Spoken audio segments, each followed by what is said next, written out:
Les réseaux sociaux sont des drogues modernes. Tout comme Internet, la partie submergée des réseaux sociaux est bien plus petite que l'immergée. Partenariat à tout va, course aux likes, aux followers, ventes, chiffres, productivité, bref. Aujourd'hui, je vais pas parler de toutes ces choses, mais uniquement du harcèlement, de la pression et de pourquoi depuis quelque temps j'ai du mal à répondre aux messages, aux mails, etc. Bref, sur les réseaux sociaux, il y a toutes sortes de bonnes choses qui s'y passent et il y a énormément de choses qui sont horribles, qui sont affreuses, notamment par rapport au harcèlement. Il m'arrive très souvent d'être harcelée. Le harcèlement, c'est une action de harceler en acte ou en parole. C'est quelque chose de répétitif. Et pour ma part, ça a été pendant plus de 2 ans. Une jeune fille dont je ne connais pas le nom, mais je connais son visage, m'a harcelée pendant plus de 1 an et demi, 2 ans. Ce qui m'arrive à moi, ça arrive aux influenceurs du monde tout le temps, et j'ai eu beaucoup de retours aussi par rapport aux chrétiens. Des jeunes femmes ou des jeunes hommes qui sont frustrés de certaines réponses ou frustrés d'un contenu, frustrés des fois par jalousie parce que eux-mêmes n'ont pas ça dans leur vie, peu importe les motivations, et qui créent plein de faux comptes. Donc à chaque fois on les bloque, ils recréent des comptes, puis on les rebloque, puis ils recréent des comptes dans le but de dire des paroles qui viennent totalement du diable, des paroles qui sont 100% mensonges où il n'y a pas une once de vérité. Au début, ça a été très dur pour moi de me détacher de ça parce que je me disais la seule chose que je désire en réalité c'est partager l'amour de Dieu, c'est partager mes témoignages, et je suis vraie et sincère dans ça. Pendant plusieurs mois ça a été comme ça où à la fin je lisais même plus les messages, mais ça a été tout un processus par rapport au harcèlement. Il y a eu d'autres choses aussi, les commentaires négatifs sous les vidéos YouTube, les commentaires sous mes photos, les messages privés, les insultes parce que on est comme ça par jalousie, ce qu'on appelle dans le monde en fait finalement les haters, mais vraiment c'est juste parce que soi-même on se sent mal, et donc du coup vu qu'on se sent mal, on va harceler les autres, on va détruire les autres pour que les autres aussi se sentent mal. Donc ça a duré pendant quelques temps, ça y a encore et il y aura encore malheureusement. La manière dont j'ai réussi à me détacher, c'est d'abord en priant en fait finalement pour mes ennemis, en priant pour ces personnes à chaque fois qu'elles me harcelaient, à chaque fois qu'elles étaient très méchantes dans leurs propos. En fait, je disais Père, pardonne-leur parce que ils ne savent pas ce qu'ils font, elles ne savent pas ce qu'elles font. Comme Jésus sur la croix finalement, et je crois que c'est ça finalement la clé par rapport au harcèlement sur les réseaux sociaux. Et aussi je prenais Ephésiens 6 qui dit que nous ne combattons pas contre la chair et le sang, mais contre les puissances spirituelles, les puissances démoniaques, nos ennemis finalement. En fait, je suis arrivée à un stade où quand je reçois ce genre de message, ou quand je recevais vers la fin ce genre de message, j'étais émue de compassion pour ces personnes parce que je me disais, ils s'attaquent à un oint de Dieu, à une enfant de Dieu, et en fait ils manquent cruellement d'amour ces gens-là, parce que quand tu es en paix avec toi-même, quand tu es en paix avec Dieu et que tu as confiance dans ce que le Seigneur va faire dans ta vie, son plan parfait pour toi, ce genre de choses n'arrive pas finalement, ça n'arrive jamais, parce que tu ne jalouses pas les autres, parce que tu n'es pas frustré par un homme, mais que tu remets tout entre les mains de Dieu. Et le fait de changer ma vision comme ça et de me dire qu'en fait ces personnes qui faisaient tout ça, elles manquent cruellement d'amour finalement, elles sont totalement désemparées. Le diable s'en sert comme des pantins finalement pour détruire les œuvres de Dieu. Elles contribuent aux œuvres du diable, mais inconsciemment, consciemment parfois, mais vous avez compris ce que je veux dire. J'ai commencé à avoir un tout autre regard, un regard de paix envers ces personnes. Jésus sur la croix aimait tellement ces gens-là qu'il a dit Père, pardonne-leur parce qu'ils ne savent pas ce qu'ils font. Pourtant, la seule chose que les Juifs voulaient, c'était tuer Jésus-Christ. Dans cette société moderne dans laquelle nous sommes, où on est sans cesse critiqué sur tout, si vous voyez les photos des influenceurs du monde ou bien les vidéos, etc., toujours des commentaires négatifs, toujours ce genre de personnes qui sont extrêmement frustrées par leurs propres problèmes. Je crois que l'histoire de Jésus est l'histoire parfaite finalement. Parce que Jésus, qui aimait le monde, qui est venu dans un but très précis, a été crucifié par des hommes, mais cela rentrait dans le plan parfait, mais c'était à cause de jalousie, et la Bible nous le dit, par des jalousies, par des « moi je connais mieux que toi, toi tu es nul, toi tu es ceci, toi tu es cela », Jésus est mort. Mais pourtant il a dit « Père, pardonne-leur parce qu'ils ne savent pas ce qu'ils font ». Si toi tu as été victime de harcèlement, si toi tu as été victime de persécution sur les réseaux, que ce soit de chrétiens ou de non-chrétiens ou à l'école, Je t'invite à méditer sur ces 2 passages qui dit « Père, pardonne-leur parce qu'ils ne savent pas ce qu'ils font ». Alors, le diable va passer par toutes sortes de choses. Il peut passer dans tes rêves, par ton sommeil, des angoisses, du stress, par des autres personnes, le harcèlement, par toutes sortes de choses pour que tu te dises « Mais j'en veux plus, je veux plus de ça ».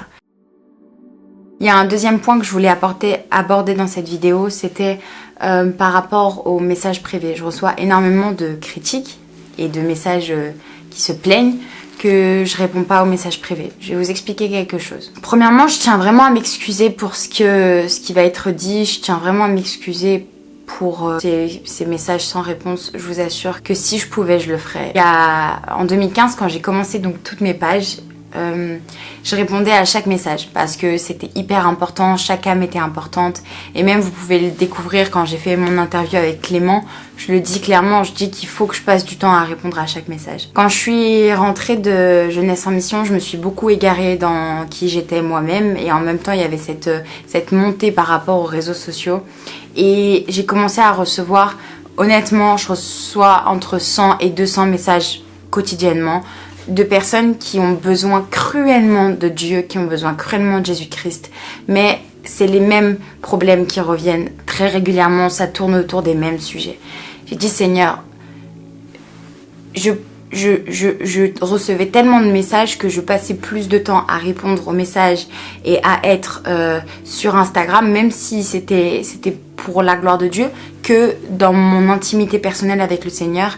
Et je me suis totalement essoufflée. Franchement, je vous assure, j'ai vécu mai 2018, et après, quand je suis revenue de Jeunesse en Mission, j'ai failli faire une mort subite dans ma foi, c'est-à-dire que je priais presque plus, je lisais très peu parce que j'avais très peu de temps et tout le temps que j'avais, soit je le passais à m'aérer la tête parce que j'étais tellement submergée par tous ces messages et tous ces problèmes, soit je dormais. Et je suis tellement descendue bas dans ma jauge spirituelle, on va dire, que j'ai dit Seigneur, c'est pas possible, je peux plus, je peux pas passer parce que chaque personne est tellement important, chaque cas est tellement important.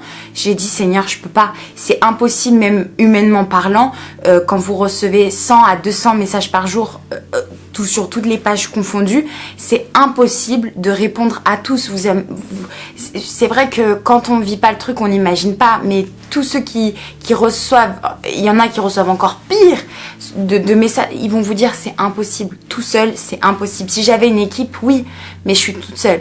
Je filme mes vidéos, je les monte, je crée mes posts. Bon, la seule chose où je suis pas toute seule, c'est quand on fait des shootings photos, mais autrement je suis toute seule à tout faire. Et j'aime être toute seule à tout faire parce que pour le moment c'est un temps comme ça. Mais très sincèrement, à part quand il y a des gros sujets où je fais des vidéos et je vous dis bah venez me voir en privé et j'essaye de répondre un maximum aux messages, je peux pas. Dans la vie quotidienne de tous les jours, j'essaye de répondre, mais je réponds à peut-être 10 messages ou j'essaye au maximum, mais je peux pas plus. Et je suis vraiment désolée, mais c'est pas possible. Je suis pas Jésus-Christ, je suis pas Dieu. Et c'est de Dieu que vous avez besoin, dont vous avez besoin. Au début, je vous assure, hein, quand j'étais au début, j'ai tenu comme ça 2 ans et demi où je répondais le maximum de messages. J'avais jamais un message en trop. Charlotte Godfirst, elle pourra vous le dire. Elle était épatée même parce que j'avais jamais un message qui attendait. Mais aujourd'hui, à l'heure d'aujourd'hui, avec tout ce que je gère, c'est impossible. Je ne peux pas. Et je suis là pour donner. Si moi-même je me recharge pas, si moi-même j'ai pas mes temps d'intimité, que ce soit avec le Seigneur, que ce soit avec mes amis, que ce soit avec mon église ou avec ma famille, je suis incapable de servir le Seigneur et d'être dans la volonté du Seigneur finalement parce que je serai pas rechargée. C'est pour ça que je fais autant de vidéos, c'est pour ça que je fais autant de posts. Parce que vu que c'est tout le temps les mêmes problèmes qui reviennent, parce que le diable nous connaît et sait comment nous agissons, et bien en faisant des vidéos qui portent sur tel ou tel sujet, ça peut toucher et ça peut aider. Et c'est vraiment la solution que le Saint-Esprit m'a révélée, qui m'a dit il est temps maintenant que tu en parles publiquement et qu'il y ait le maximum de personnes qui puissent voir tout ça. Je suis vraiment désolée pour tous les messages qui attendent. Je suis vraiment désolée si vous avez terriblement besoin d'une réponse. C'est Dieu qui vous donne la réponse. C'est Dieu qui vous aide. C'est le Saint-Esprit qui vous aide. Quant à moi, je fais mon maximum. Mais il faut que je protège aussi ma santé spirituelle et mon temps. Alors, je m'excuse vraiment je m'excuse pour tous ces messages qui restent sans réponse.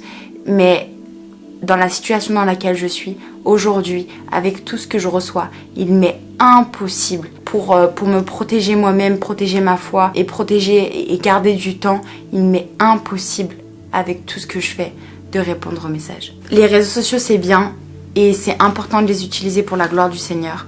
Les réseaux sociaux, ça peut être à double tranchant. Vous pouvez vous brûler les ailes comme grandir et apporter la lumière. On a un vrai problème de gestion du temps quand on est sur les réseaux sociaux. C'est-à-dire que tout est fait pour la distraction. Faites attention à vous, la persécution du siècle présent, c'est la persécution sur les réseaux sociaux.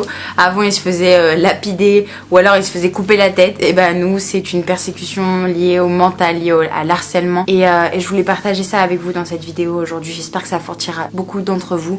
Si vous êtes victime de harcèlement au collège, au lycée, à l'école, peu importe, ou sur les réseaux sociaux, surtout ne dites pas rien, parlez-en autour de vous et ne restez pas vraiment focalisés sur ces mensonges. Je le rappelle, c'est des mensonges, il n'y a pas de vérité dans ces choses-là, qu'ils vous disent que peu importe sur votre physique, sur qui vous êtes, sur votre contenu, il n'y a pas de vérité dans ces choses-là. Les personnes qui peuvent vous apporter des critiques constructives sont des personnes de votre entourage, des personnes qui vous veulent du bien. Ne croyez jamais aux mensonges du diable, parce que la vérité de Dieu, c'est que vous êtes aimé, que Dieu vous utilise et que vous êtes précieux pour lui, qu'il vous a créé à son image, que vous n'avez pas d'inquiétude à vous faire par rapport au physique ou toutes ces choses-là. Ne vous attardez pas, parce que en fait finalement c'est pas vous le problème, mais c'est eux. Soyez bénis, soyez encouragés, soyez fortifiés. Et pour le coup, si vous êtes victime de harcèlement et que cette vidéo ne suffit pas, que vous avez vraiment un cas où vous avez besoin de conseils précis, eh bien venez me voir en privé et à la sortie de cette vidéo, je ferai plus attention aux messages qui sortiront. Soyez bénis, soyez encouragés, je vous aime de tout mon cœur.